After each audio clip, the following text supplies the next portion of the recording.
Assalamualaikum warahmatullahi wabarakatuh.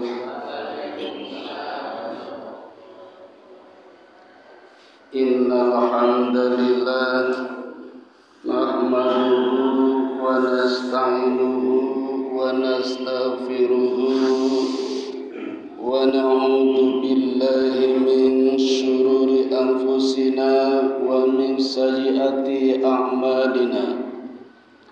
May yahdihillahu fala mudilla lahu wa may yudlil fala hadiya lahu. Ashhadu an la ilaha illallah wahdahu la syarika lahu wa ashhadu anna Muhammadan abduhu wa rasuluhu la nabiyya ba'dah. Syukur alhamdulillah, monggo jamaah kajian rutin Ahad pagi Masjid Al-Hikmah kita panjatkan kehadirat Allah Subhanahu wa ta'ala yang senantiasa melimpahkan rahmat, taufik, hidayah, inayah dan berbagai kenikmatan kepada kita sekalian yang tak terhitung jumlahnya. Kita hanya diminta minimal mengucap alhamdulillah. Allah berjanji akan melipat gandakan minimal 10 kali setinggi ufuk di langit. Sebagaimana Allah cantumkan di dalam surat Ibrahim, la in syakartum la azidannakum wa la in kafartum inna adzabi lasadid. Bila kita bersyukur atas nikmat yang Allah berikan kepada kita, maka Allah akan tambah nikmatnya. Tetapi bila tidak, azab yang pedih. Maka tidak ada pilihan, kita harus bersyukur, minimal membaca alhamdulillahirabbil alamin. Berikutnya kita panjatkan pula sholawat untuk Nabi kita Muhammad sallallahu alaihi wasallam. Satu-satunya ibadah yang Allah juga melakukan ibadah ini. Allah juga melakukan ibadah ini, yaitu membaca sholawat untuk Nabi mulia, Nabi yang terbaik dari 124.000 Nabi. Dan Allah pun berjanji, barang siapa membaca sholawat 1 kali, Allah pun akan membalas ucapan selamat 10 kali. Ibu, bapak yang dirahmati Allah, hari ini kita sudah berada di bulan apa, Pak? Bulan Rajab. Sangat diyakini di bulan Rajab ada satu peristiwa penting yang sangat viral yang kita kenal dengan peristiwa Isra wal Mi'raj. Sekedar urun Bapak Ibu mungkin sudah banyak yang menyampaikan. Awal kejadiannya banyak pendapat. Ada 6 pendapat yang mengatakan kapan terjadinya peristiwa Isra wal Mi'raj. Namun tidak ada yang pasti. Yang tahu hanya Allah. Ada yang mengatakan di akhir tahun kenabian. Ada yang mengatakan di tahun ke-10 kenabian. Ada yang mengatakan 1 tahun sebelum Nabi hijrah. Ada yang mengatakan 1 tahun setelah akhir masa kenabian. Ini udah 4 pendapat. Pendapat yang kelima, ada yang tidak setuju Isra Mi'raj terjadinya di bulan Rajab. Karena kejadiannya setelah Khadijah, istri Nabi, meninggal dunia. Khadijah meninggal di bulan Ramadan. Niki bulan Rajab nggih. Pun Ramadan dereng. Dereng. Khadijah meninggal di bulan Ramadan. 2 bulan kemudian terjadi peristiwa Isra Mi'raj. Dan di bulan Ramadan Nabi Muhammad belum mendapatkan SK surat tugas untuk menunaikan ibadah sholat. Ini pendapatnya Sofiur Rahman Al-Makfuri. Tidak apa-apa. Nah, pendapat yang keenam yang paling populer menurut Al-Lamah, yaitu tanggal di malam 27 Rajab, yang paling banyak pendapatnya di sini. Bapak Ibu, kita mungkin sudah tahu semua ya, kenapa Rasulullah harus di Isra wal Mi'rajkan.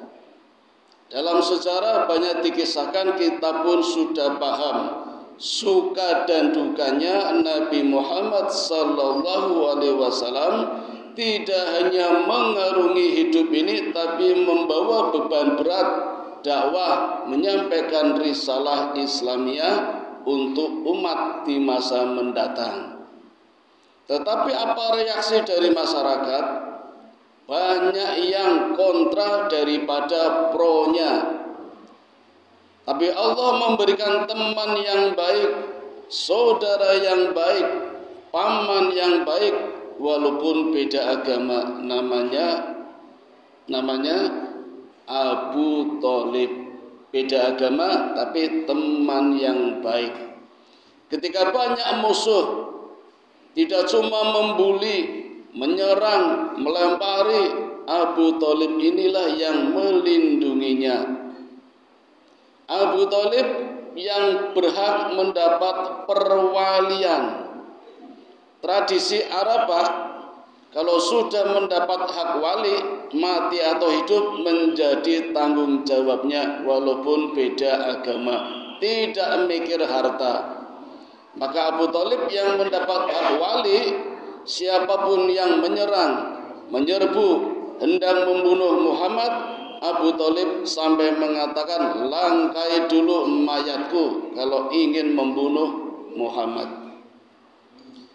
Begitu juga istrinya Khadijah memberi ketenangan, kedamaian ketika di rumah Nabi gelisah, susah, sedih, gundah gulana. Puncaknya ketika menerima wahyu pertama, malaikat Jibril tampak wujud aslinya. Seumur-umur belum pernah melihat, kala itu Nabi Muhammad melihat Jibril dalam bentuk aslinya. Panjenengan kula dereng nate ningali nggih. Yakin Pak Bu nek weruh gila tenan nggih. Nanti tak ceritakan wujudnya seperti apa. Ini hanya penggambaran saja ya. Itu yang pertama kalinya. Orang mung deg-degan. Jenengan deg-degan cuma pas jatuh cinta toh Pak? Ning biyen saniki mboten. Saniki deg-degan nek diparani debt collector. Nah itu lari Nabi Muhammad, gemetaran, dipaksa membaca Iqra, bacalah. Kata Nabi Muhammad, ma ana biqori, saya tidak bisa membaca. Dipeluk sama malaikat Jibril. Enggak apa-apa, yang penting membaca, tidak paham tidak apa-apa. Itu namanya C1 ya. Saya sering mengajarkan kepada murid saya, bawa buku kemana saja walaupun tidak dibaca. Dibaca tidak apa-apa walaupun tidak paham. Itu C1 itu. Iqra yang pertama itu. 1 bulan Pak. Bulan berikutnya Iqra lagi, Iqra yang kedua. Kan ada 2 Iqra di surat Al-Alaq ayat 1 sampai 5. Nah, C2-nya baru dipahami. Nah, melihat malaikat Jibril dalam bentuk aslinya, gelisah, takut, was-was, khawatir, lari, langsung hatinya menjadi damai dalam pelukan istrinya Khadijah. Nah, dua-duanya Pak di tahun itu hampir bersamaan meninggal dunia, dipanggil oleh Allah. Kalau kita dalam posisi seperti Nabi Muhammad, perasaannya gimana Bapak Ibu? Ya sedih nggih, kita juga sedih kalau ditinggal orang-orang yang dicintainya. Tapi kadang-kala kan sedih kita karena khawatir kalau nggak ada yang ngeragati, nggak ada yang ngasih lagi. Sedihnya Nabi tidak cuma itu, Bu. Sedihnya karena mengemban tugas amanah dari Allah, membawa syariat kebenaran, kontranya masyarakat luar. Dengan meninggalnya dua orang yang dicintai ininya, tidak ada lagi pelindung di luar sana, di dalam pun tidak ada kedamaian. Yang biasanya kalau pulang ke rumah disambut istrinya dengan baik, senyum yang ramah, pelukan yang damai, sekarang tiada. Di luar rumah pun sekarang nggak ada pelindungnya. Musuh semakin banyak, yang tadinya tidak berani menjadi berani. Maka tiap hari tidak cuma bullying, Bu, lemparan batu, lemparan sampah, fitnah-fitnah, dikatakan tukang sihir, tukang tenung dan macam-macam. Ada satu harapan kecil, Pak, untuk berpindah dakwah, yaitu di kota Taif. Nah, inilah harapan Nabi yang terakhir, mencoba ekspansi, membawa dakwah keluar. Di Mekah tidak mungkin lagi. Ada satu suku namanya suku Thaqif. Maka Nabi berangkat ke sana dengan ditemani Sa'id bin Harisah. Tetapi Bapak Ibu, apa yang terjadi? Harapan satu-satunya ternyata pudar. Sampai di sana Nabi berharap disambut, malah disambit. Ketika di Mekah dilempari batu, di sana tidak cuma batu, Pak. Tidak cuma dilempari dengan kata-kata kotor, tidak cuma dibullying, dilempari dengan kotoran-kotoran unta. Sampai Nabi pernah sholat, sujud, Pak, dikucuri kotoran unta, Pak, dikerucut. Dereng nate Pak nggih? Dikucuri batang nggih, dereng nate nggih. Wetang tesih mending niku. Sampai Nabi akhirnya memutuskan dengan Sa'id bin Harisah sementara istirahat dulu, mundur sejenak, tidak dakwah dulu dan beristirahat di salah satu kebun kurma milik Rufana. Dan ketika istirahat di sana, Allah perintahkan malaikat Jibril untuk menyampaikan perintah kepada malaikat penjaga Jabal Taif. Jadi Jibril mendapat perintah Allah untuk berpesan kepada malaikat penjaga Jabal Taif, sampaikan kepada Muhammad, kalau mau sekarang akan aku angkat Jabal Taif, Gunung Taif, untuk ditimpakan kepada masyarakat, kepada kampung, kepada wilayah yang tadi menghinamu ya Muhammad. Coba lihat Bapak Ibu, apa jawaban Nabi Muhammad. Kita lihat jawaban terbaik dari Nabi yang paling mulia. Tidak sembarang orang, tidak sembarang Nabi. Kalau Nabi Nuh dulu pernah mengalami kasus yang sama, Allah tawarkan, apa jawaban Nabi Nuh? Ya Allah, musnahkan sajalah, percuma. 900 tahun aku dakwah, 1400 tahun aku dakwah, sia-sia belaka. Kalau nanti dihidupkan anaknya juga sama saja, cucunya juga sama saja, hantam saja ya Allah dengan banjir bandang besar. Itu jawaban Nabi Nuh. Nabi Muhammad tidak, Bapak Ibu. Apa jawaban Nabi Muhammad? Ya Allah, mungkin saja mereka berbuat seperti itu karena tidak tahu. Dan saya masih berharap ya Allah, di kampung Taif, di suku Thaqif, nanti ada orang-orang yang masih menyembah Engkau ya Allah. Maka jangan timpakan Jabal Taif kepada mereka. Itu jawaban Nabi Muhammad, Pak. Yang sekarang banyak orang yang tidak bisa menjawab dengan bijaksana. Ketika marah malah dibalas dengan kemarahan.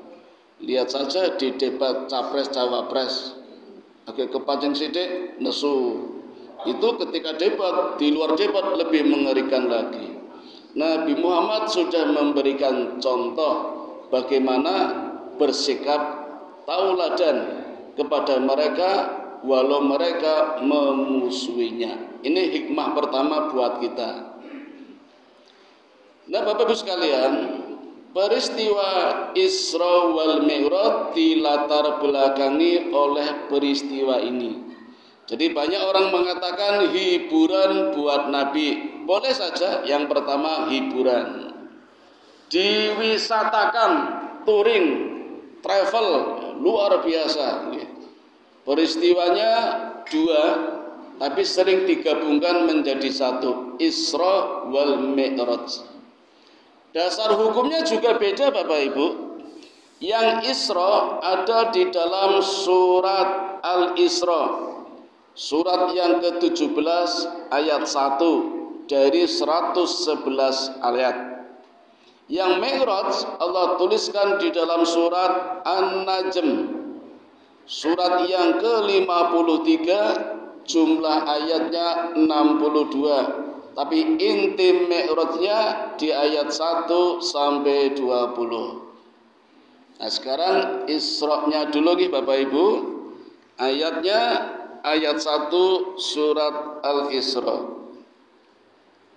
A'udzu billahi minasyaitonir rajim. Bismillahirrahmanirrahim. Subhanalladzi, monggo Bapak Ibu sareng-sareng. Subhanalladzi asra bi 'abdihi laila minal masjidil haram ilal masjidil aqsa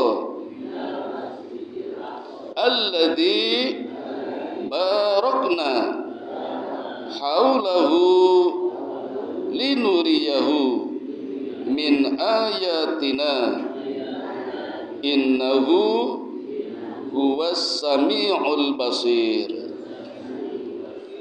Artinya, Maha suci Allah yang telah memperjalankan hambanya yaitu Muhammad pada malam hari dari Masjidil Haram ke Masjidil Aqsa yang telah kami berkahi sekelilingnya agar kami perlihatkan kepadanya sebagian tanda-tanda kebesaran kami. Sesungguhnya Dia Maha mendengar, Maha melihat. Ini dalil terjadinya peristiwa Isra.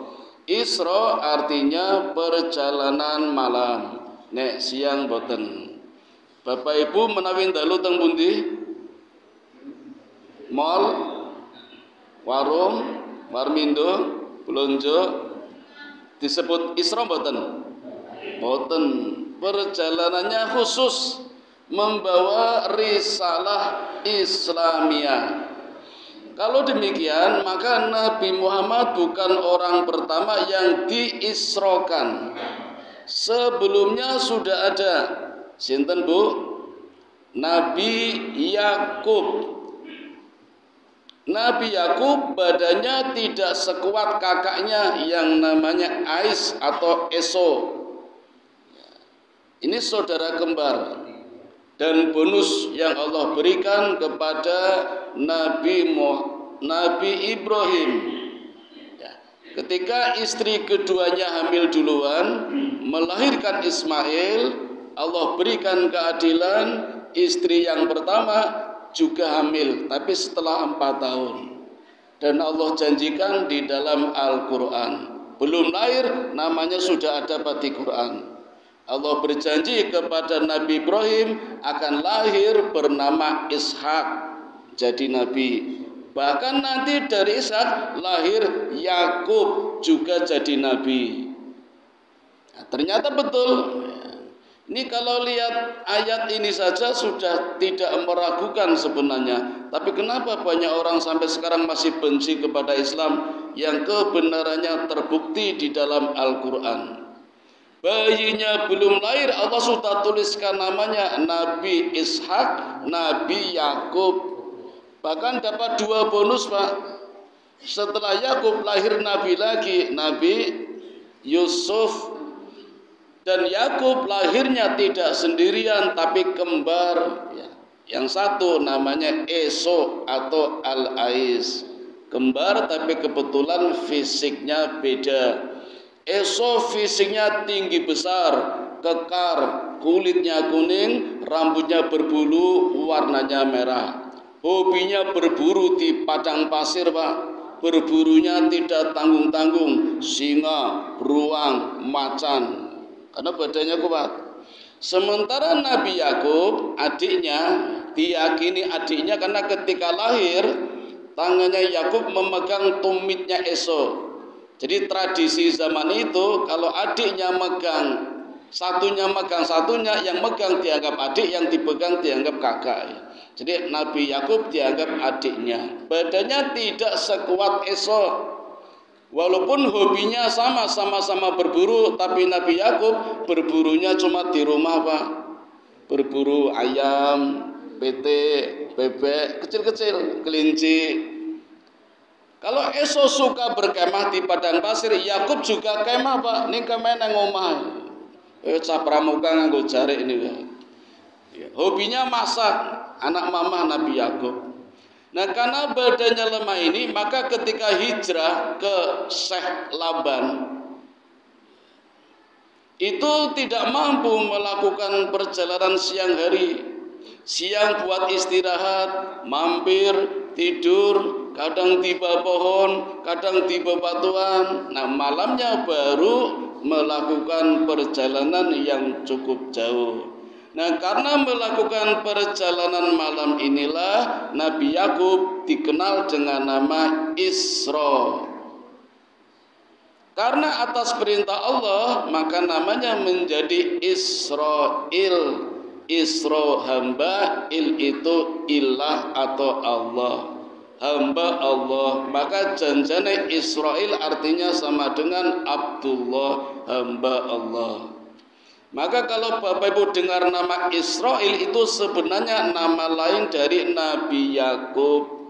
Kalau kita mendengar Bani Israil berarti anak keturunannya Nabi Yakub. Niku Bani Israil. Saya mboten, Pak. Saya keturunannya Nabi. Tapi kalau kita mendengar Israel membantai Palestina, saya mboten. Nah, niku sudah beda keturunan, Pak. Ya, nanti pecahnya mulai di anak yang keempat dari istri pertama Nabi Yakub. Nabi Yakub istrinya 4, Pak. Lia, Rahel, Zulfa, Bilha. Nah, Lia ini yang melahirkan 6 anak laki-laki. Simon, Ruben, Lewi, Yehuda, Isahar, Zebulon. Yehuda inilah, Pak, tokoh Yahudi nanti yang sekarang menjadi cikal bakalnya negara Israel. Padahal cinta pertamanya Rahel. Pun nggih, nanti kisahnya panjang kalau Nabi Yakub. Kembali ke Isra. Maka Nabi Muhammad menjadi nabi yang kedua yang diperjalankan oleh Allah di malam hari, khususnya dari Masjidil Haram sampai Masjidil Aqsa. Masjidil Haram di Mekah, Pak, dibangun oleh Nabi Ibrahim bersama Nabi Ismail. Masjidil Aqsa di Palestina dibangun oleh Nabi Ishak dan Nabi Yakub. Pun Nabi sedaya nggih. Jadi setelah 20 tahun Nabi Yakub bekerja di pamannya, Syekh Laban namanya, kan pamitan. Paman, aku mau pulang. Sekarang mana bayaranku? Kata Syekh, paman, aku bayar semuanya. Tapi aku pesan, sudah cukuplah, tidak usah kawin lagi. Karena istrinya udah 4, anaknya 12. Kan tadi istri pertama namanya Lia, anaknya 6. Rahel 2, Yusuf sama Bunyamin. Yang Zulfa, Jad sama Din. Kemudian yang Bilha dan sama Gad. laki-laki semua. Jumlahnya 12, istrinya 4. Kata Syekh Laban, cukuplah dengan istri 4, tidak usah kawin lagi. Nah, di sinilah Pak, mulai ada isu poligami di sini. Syekh Laban saja membatasi 4, tidak boleh kawin lagi. Maka sebenarnya kalau mau adil, orang-orang yang tidak suka dengan Nabi Muhammad tidak akan mengatakan seperti itu. Karena dimulai dari Nabi Yakub. Kalau mau nyerang ya Nabi Yakub, nabinya sendiri orang Yahudi, Nabi Israel. Jadi orang Israel yang tidak suka dengan Islam, kemudian mencari celah, menyerang Islam dengan tema poligami. Sebenarnya Nabi Yakub dulu yang memulai poligami itu, 4 maksimal. Kalau mau adil, tapi kan orang mereka nggak adil, jadi seringkali menyerang Nabi Muhammad. Nah, cikal bakalnya di situ.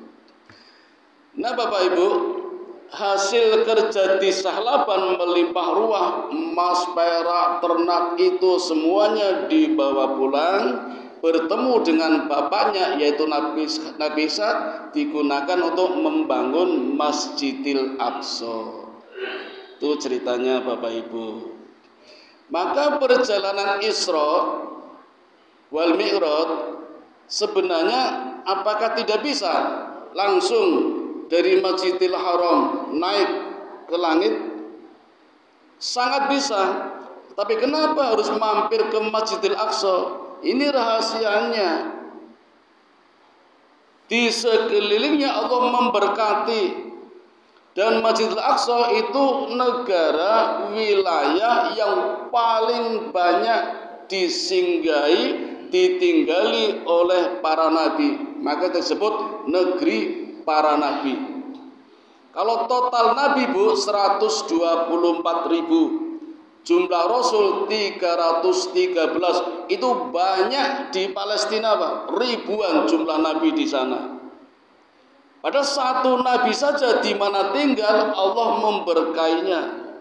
Maka sangat wajar kalau sekarang Palestina menjadi rebutan, banyak berkahnya Pak. Disitulah Allah memberikan pelajaran kepada kita lewat Nabi kita. Hikmahnya adalah adab, menghormati para senior-seniornya. Allah memperkenalkan kepada Nabi Muhammad, inilah senior-senior kalian yang ada di Palestina, nabi-nabi kalian yang umatnya ada yang benci dengan engkau, kata Allah. Kan orang-orang Israel sampai sekarang tidak mengakui kalau Muhammad sebagai nabi terakhir Pak. Gak mau. Maunya orang Israel nabi yang terakhir bukan Nabi Muhammad, tapi dari kalangan Israel. Nabi Muhammad itu keturunannya Nabi Ismail. Nabi Ismail anaknya Hajar. Hajar ini kok budak Pak, menurut orang Israel.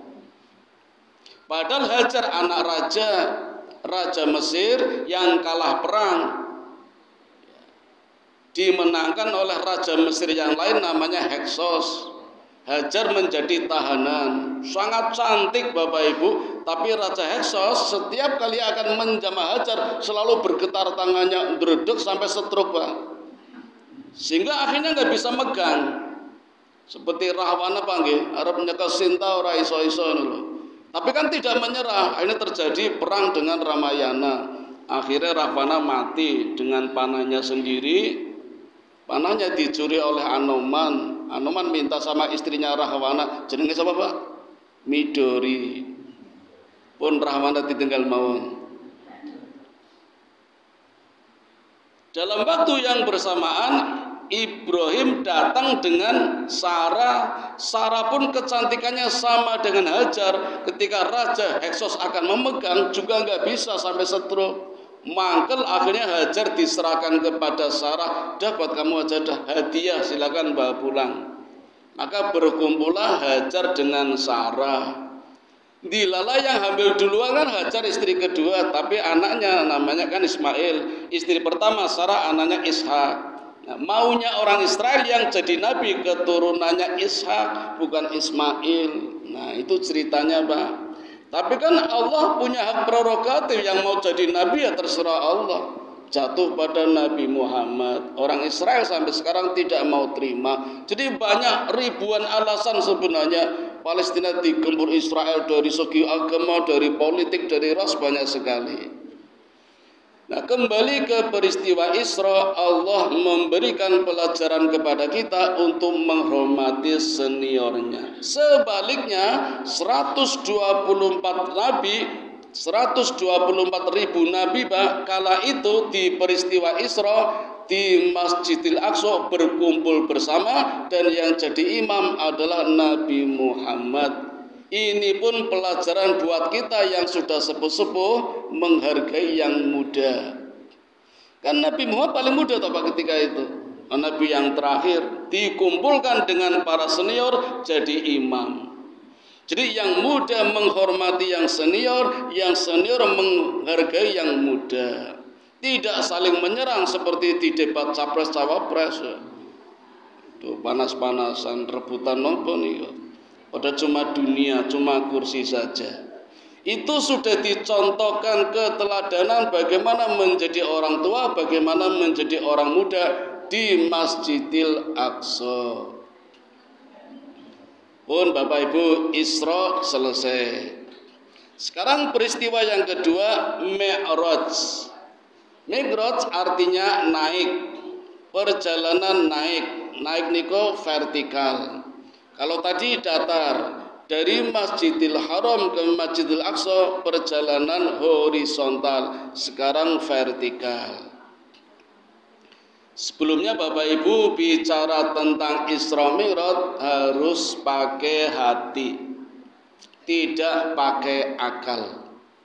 Karena akal tidak akan sampai.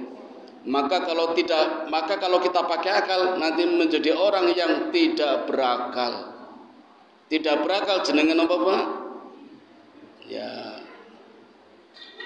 Maka harus dilengkapi dengan iman. Walaupun Allah memberikan akal kepada kita dalam bentuk otak yang sangat menakjubkan. Otak yang Allah berikan kepada kita Bu, itu memiliki kapasitas 3 PB, petabyte. Yang 1 PB-nya berisi 1000 terabyte TB. Yang 1 TB-nya berisi 1000 gigabyte.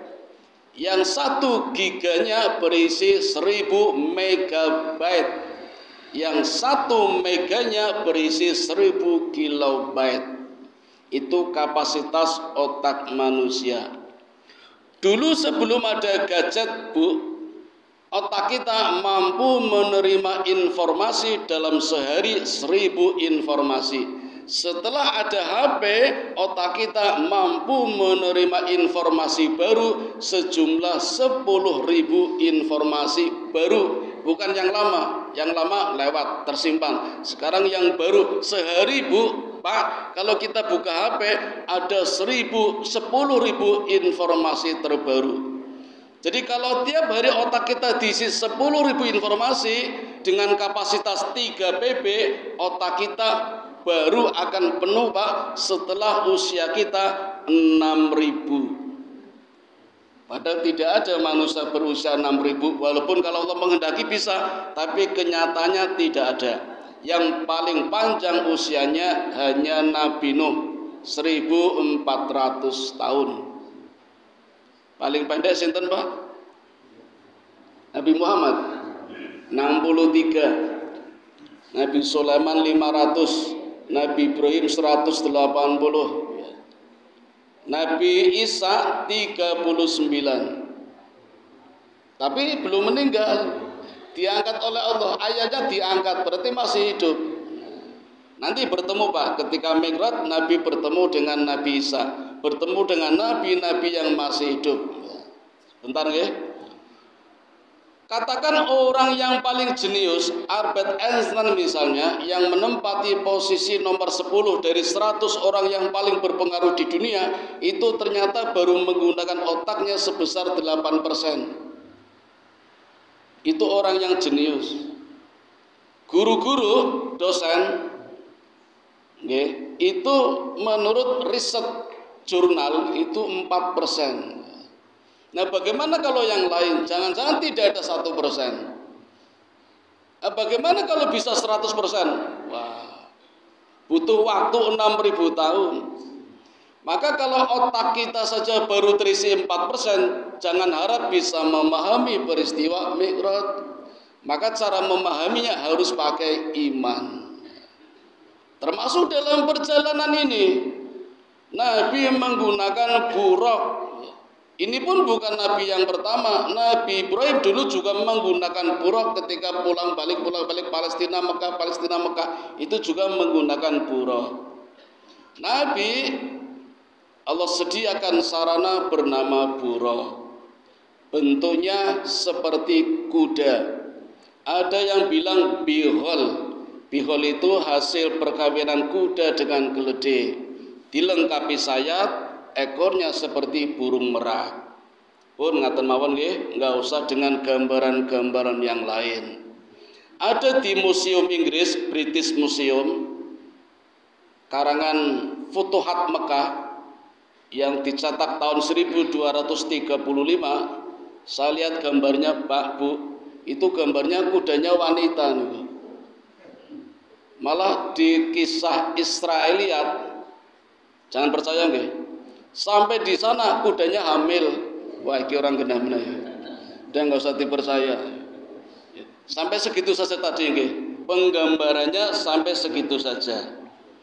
Nah, ketika naik sampailah di langit yang pertama, beserta malaikat Jibril mengetuk pintu. Assalamualaikum. Pintu langit pertama terbuka.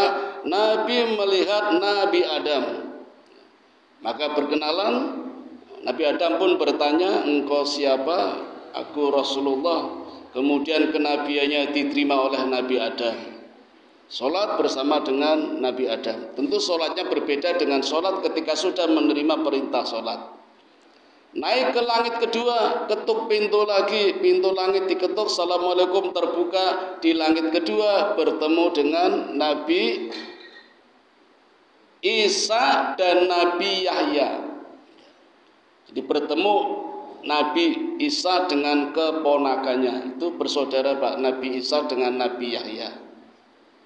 Naik lagi ke langit tiga, bertemu dengan Nabi Yusuf. Naik lagi ke empat, bertemu dengan Nabi Idris. Juga masih hidup, Pak.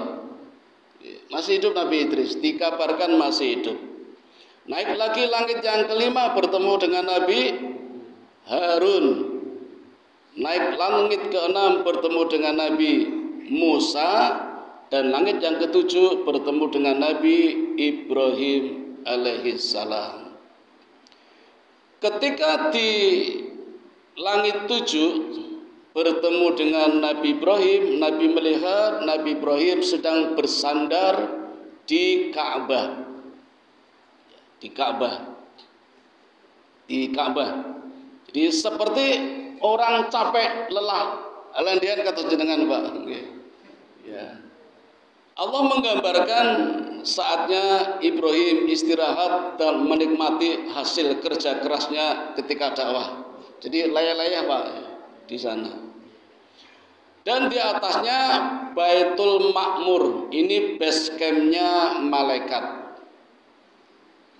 Betapa luasnya Baitul Ma'mur.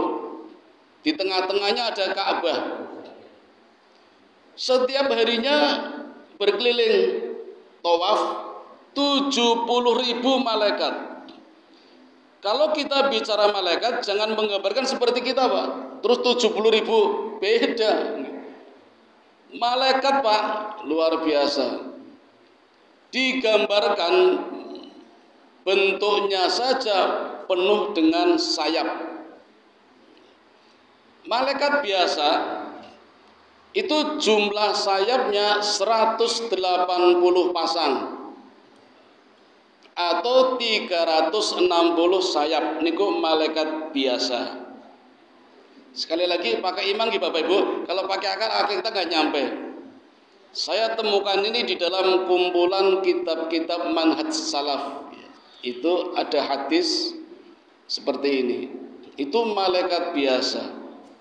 Malaikat Jibril itu di atasnya malaikat biasa 100 1.200 sayap. Di atasnya malaikat Jibril ada malaikat Israfil, 2.400 sayap.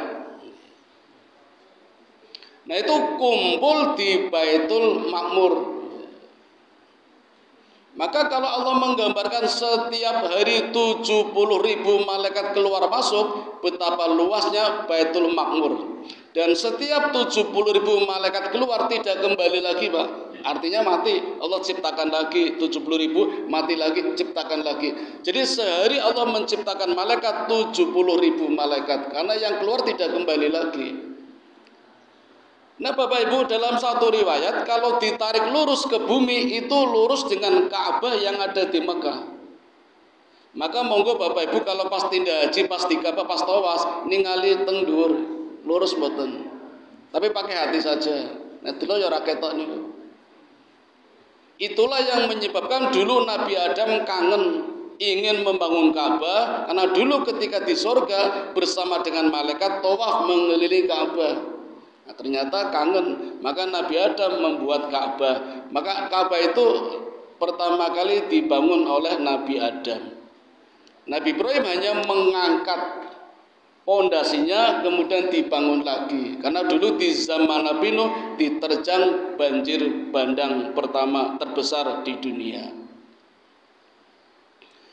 Terus setelah sampai di Baitul Ma'mur, Nabi Muhammad menembus Sidratul Muntaha. Dari kata Sidro al-Muntaha. Sidro itu nama pohon, Pak. Pohon sidro. Kalau bahasa kita pohon bidara. Akarnya menghunjam ke tanah, ujungnya menembus ke langit. Itu lambang ketekunan, keuletan, kegigihan, keabadian. Pohon bidara. Kalau kemarin panjenengan lihat Piala Dunia FIFA itu Qatar Foundation, itu lambangnya pohon bidara nih. Ketika Nabi naik pohon ini, maka pohon ini diselimuti oleh sesuatu. Nah, sesuatu itu apa? Nah, ini Bapak Ibu, saya tunjukkan suratnya dulu nggih. Surat An-Najm nih. Kalau intinya mulai dari ayat 10, menceritakan Mi'raj itu ayat 1 sampai 20, tapi intinya mulai dari ayat 10. Tentang perintah salat nggih. Fa auha ila 'abdihi ma auha. Lalu disampaikannya wahyu kepada hambanya Muhammad apa yang telah diwahyukan Allah. Tapi sebelumnya Nabi naik ke Sidratul Muntaha, dan ketika dinaiki Nabi, Sidratul Muntaha ini berubah wujud menjadi sesuatu. Nah, ada yang menafsirkan sesuatu itu permadani emas. Ada yang menafsirkan sesuatu yang sangat bercahaya, cahayanya Allah. Jadi memang Nabi tidak melihat Allah secara langsung, tapi diselimuti oleh cahaya. Bertemu langsung dengan Allah, tapi bukan wajahnya, tertutup oleh cahaya. Nah, karena Allah berada di aras. Nah, Bapak Ibu, ini sekedar penggambaran dari Futuhat Mekah tadi. Gambarannya begini Bapak Ibu. Jadi aras itu kan paling tinggi. Aras itu tempat bersemayamnya Allah. Aras artinya atap. Bentuknya kubah. Seperti masjid ya. Kubah alam semesta.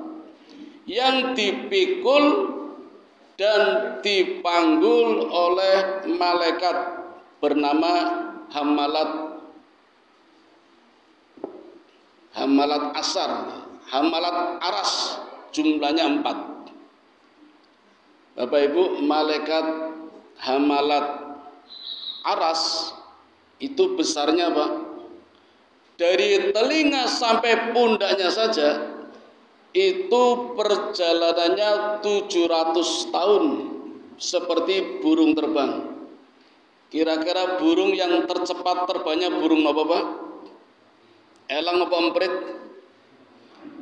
Nah itu terbang perjalanan 700 tahun itu baru sampai telinga sampai pundaknya malaikat hamalat aras. Itu menggambarkan betapa besarnya malaikat hamalat aras. Jumlahnya 4. Nah itu jumlah sayapnya Pak 2400 sayap. Satu sayapnya sama dengan 1200 sayapnya malaikat Israfil. Malaikat Israfil satu sayapnya terbalik ya, 2400, 4800, 2400, 1200. Jadi kelipatan-kelipatan itu. Jadi kalau urutannya malaikat hamalat aras, malaikat Israfil, malaikat Jibril, baru malaikat biasa. Ada satu malaikat yang pernah Allah perintahkan dengan dilengkapi 180 sayap terbang mencari surga.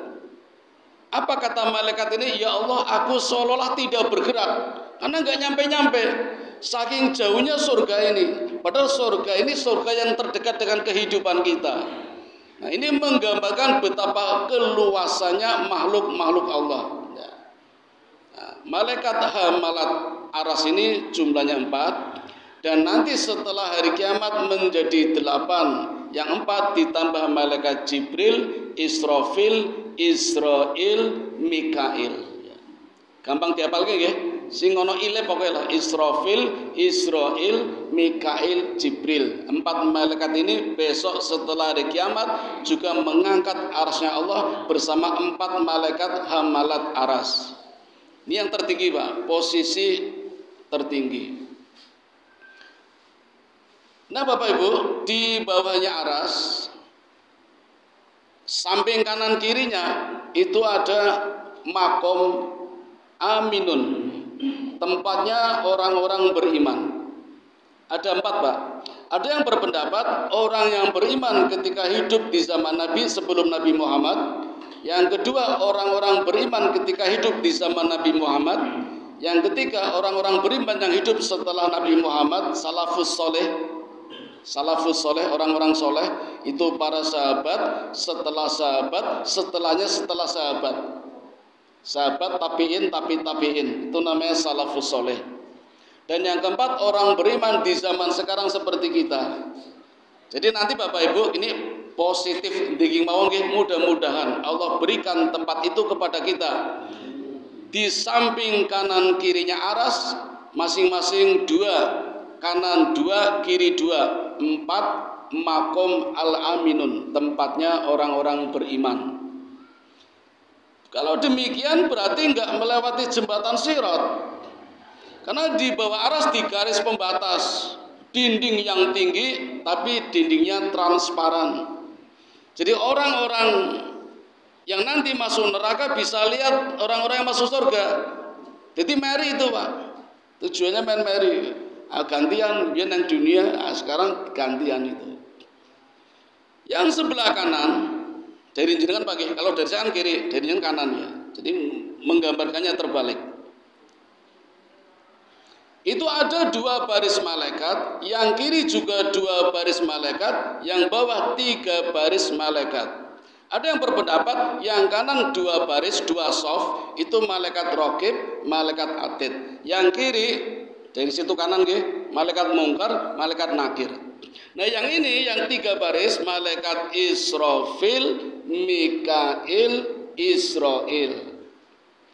Di mana Jibril? Jibril di bawahnya aras. Ini posisi di padang mahsyar Pak. Belum terjadi nggih, ini gambarkannya.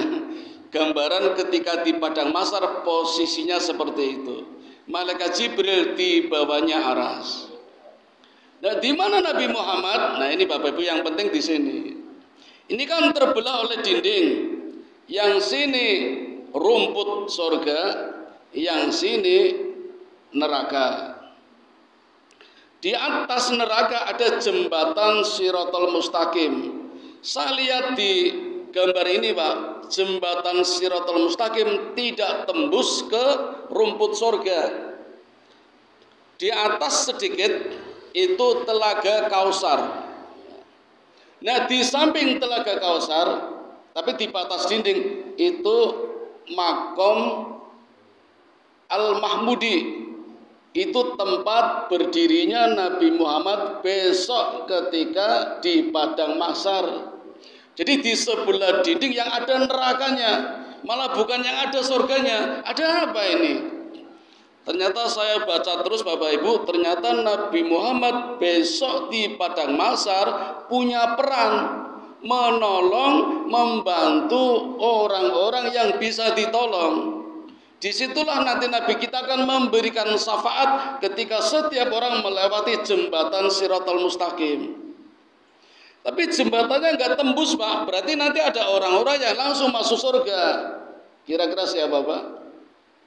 Mujahid, para syuhada, orang yang mati syahid langsung masuk surga, tidak melewati jembatan Shiratal Mustaqim karena jembatan tidak tembus ini.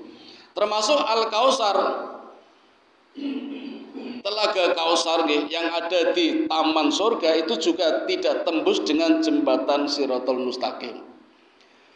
Nah, di Telaga Kausar ini Bapak Ibu, ini juga sangat luas, digambarkan di dalam kumpulan hadis-hadis ini. Telaga Kausar itu di tengahnya ada pohon besar, yang saking besarnya orang mengelilingi dengan naik kuda dengan kecepatan tinggi 100 tahun baru sampai Pak. Itu berarti saking besarnya pohon itu. Di pinggir-pinggirnya ada bejana, ada panturan yang mengucur air yang dingin, dinginnya seperti es, yang putih, putihnya seperti salju, yang manis, manisnya seperti madu. Nah, ketika itulah Nabi Muhammad memanggil-manggil kita, orang-orang beriman, orang-orang Islam, ayo masuk ke Telaga Kausar, ayo masuk. Tetapi ternyata tidak bisa semuanya masuk Pak, karena tertutupi oleh bejana. Jadi kayak Borobudur tapi ditutupi di kaca itu loh Pak. Yang di dalam sudah ada orang-orang yang sudah masuk duluan itu. Ada yang sudah masuk duluan. Ada dua golongan yang belum masuk. Nah, dua golongan inilah yang dikawal oleh Nabi. Nabi berdoa setiap orang lewat jembatan Shiratal Mustaqim. Tolonglah ya Allah, berikan syafaat-syafaatku untuk orang beriman ini. Nah, nanti yang lolos-lolos ini masuk Telaga Kausar, tapi yang tidak jatuh ke neraka. Itu gambaran dari Futuhat Makkah yang ada di British Museum. Gambaran padang mahsyar. Nah, gambaran ini Allah berikan ketika Nabi Mi'raj Pak. Jadi Nabi sudah tahu semua. Ketika Mi'raj nanti gambarannya seperti ini. Itu peristiwa Isra Mi'raj. Mi'raj pun rampung selesai, Nabi mendapat perintah dari Allah untuk menunaikan sholat sebanyak 50 kali. Turun di langit ke-6 ketemu dengan Nabi Musa, ditanya ada perintah apa? Sholat berapa kali? 50 waktu. Kata Musa, umatmu tidak akan mampu, mintalah permohonan kepada Allah. Nabi naik lagi, dapat diskon Pak 5. Jadi berapa? 45. Turun lagi ketemu Nabi Musa, ditanya lagi berapa? 45. Minta lagi keringanan. Nabi naik lagi, dapat diskon lagi 5. Jadi berapa Pak? 40. Terus begitu Nabi bolak-balik sampai terakhir menghadap Allah. Aku wahyukan kepadamu Muhammad 5 waktu sholat yang setiap waktunya nilainya 10 kali lipatnya. Jadi walaupun kita menunaikan sholat 5 waktu, kualitasnya sama dengan 50 kali. Begitu pula ketika kita berbuat baik, satu kebaikan dilipatkan 10 kali. Man ja'a bil hasanati falahu asru amthaluha. Barang siapa berbuat kebaikan 1 kali, Allah lipatkan 10 kali seperti kelipatan sholat 10 kalinya.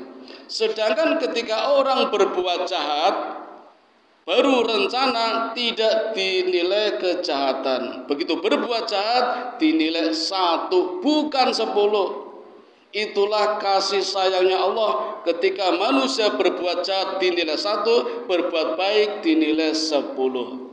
Bagaimana kalau tidak jadi baru rencana 1 pahala, tapi kalau sudah berbuat 10 kali.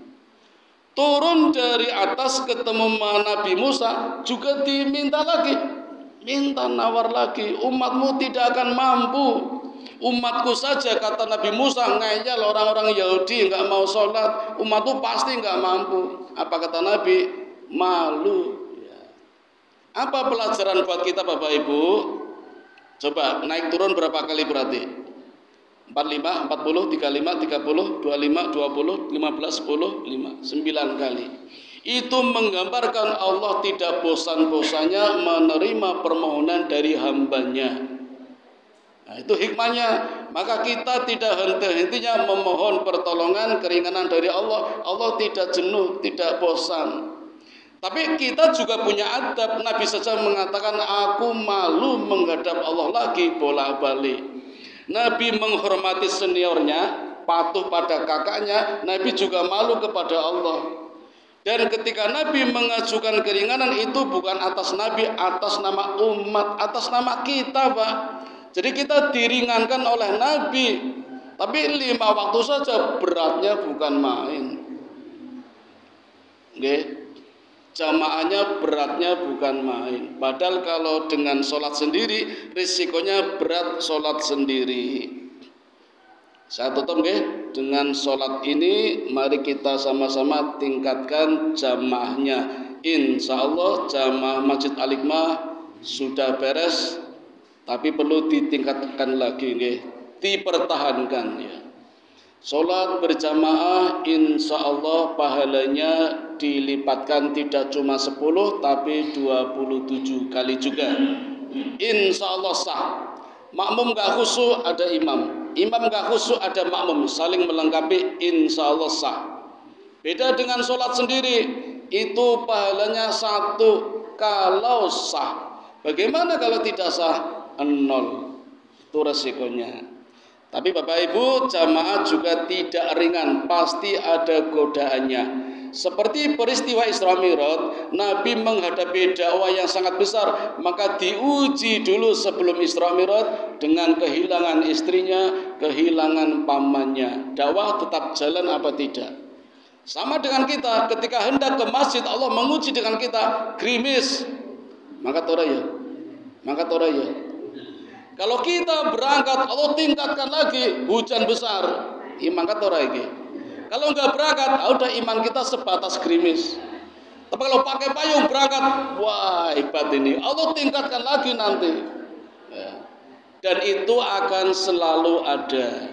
Kalau kita lulus, ya. Jadi itu ujian buat kita. Kalau kita punya program baru ditawarkan terus kendor, berarti gagal. Allah hanya menguji kesungguhannya saja, kesungguhan dan kesabaran. Lewat peristiwa Isra wal Mi'raj, pelajaran buat kita harus menjadi hamba yang sabar, tekun, ulet, karena jaminannya adalah surga. Di padang mahsyar tadi sudah ditetapkan posisi-posisinya. Mudah-mudahan kita menempati posisi yang mulia, tempatnya orang beriman. Amin ya rabbal alamin. Di antaranya lewat perintah yang sangat agung, yaitu menjalankan sholat berjamaah. Demikian Bapak Ibu sedikit singkat hikmah Isra Mi'raj, mudah-mudahan ada manfaatnya. Kami kembalikan kepada